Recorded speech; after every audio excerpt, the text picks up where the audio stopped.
My weakest pattern is most definitely my pushing pattern.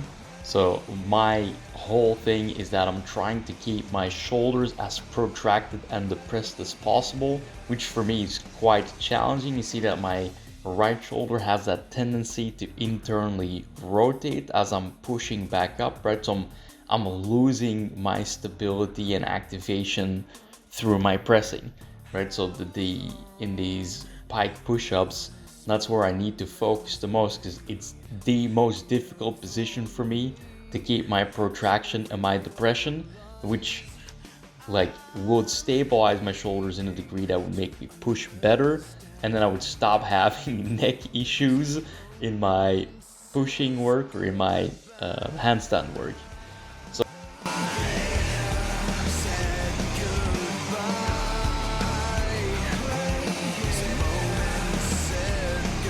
So supplementary, I'm using these ring turnout push-ups where I'm really trying to focus on my protraction, depression, and my external rotation, right? As they all need to work together to keep the shoulders stable throughout the movement, which is why I'm taking it pretty slow and I'm just feeling it out.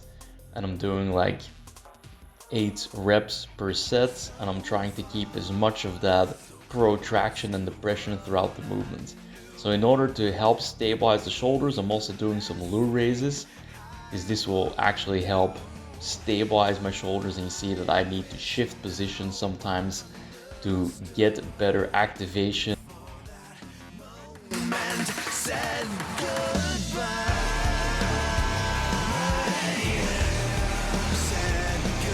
I'm finishing up with some plate presses and some overhead tricep extensions. So the plate presses are to mimic the handstand push-up position and movement, and I'm really focusing on protracting in the bottom and in as I come back, so performing the negative. And the tricep extensions I'm basically just doing to stabilize my shoulders, because you see that there's a lot of movement there still, and that will allow me to stabilize my shoulder with stronger triceps in different ranges.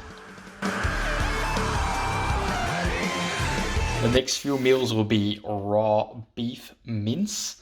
So the idea behind this is quite simple, which is that when I rehabbed my digestive system with Dominic, so Origins Nutrition, then what happened is that we actually used a lot of steak tartare. So the thing is, in raw meat, a lot of the digestive enzymes stay intact, or if you don't fry them, all of them stay intact, which makes it a really good, really easy on the digestion. You get to keep picking up all these things, right? So you keep the digestive process happy by not destroying all these things, the digestive enzymes, that is, right? And it's easy to digest. It has helped me immensely with my lymphatic system because there's less inflammation. I mean, there's not that much inflammation to begin with, right? When you're just eating carnivore, but raw like this really amplifies that sense of just, it really amplifies the digestive process, right? So seeing that nothing's being destroyed in the cooking process, then it's gonna help with the last part of the damage done by the gut obstruction, which just makes the digestion slow, heavy, sometimes uncomfortable. So it's gonna help rehab my lymphatic system, my organs, and my entire colon, my gut, right? That's been healing since the gut obstruction was in the colon. And then, like I'm gonna see how I feel. Like I've done a few days now. I'm gonna try to do this basically every day. I'm just gonna run you guys through the process of how I prepare my steak tartare, right? Here we go. Step 1 is complete, which is putting the raw egg yolks on the beef mince. So I never throw out the egg whites. What I'm gonna do is fry them in butter in the pan, and then I have them as like a little extra on top of my beef mince. And then I'll also have boiled eggs, softly boiled eggs on the side, and I'll show you guys what the end result looks like. All right, here we go. The boiled eggs are done.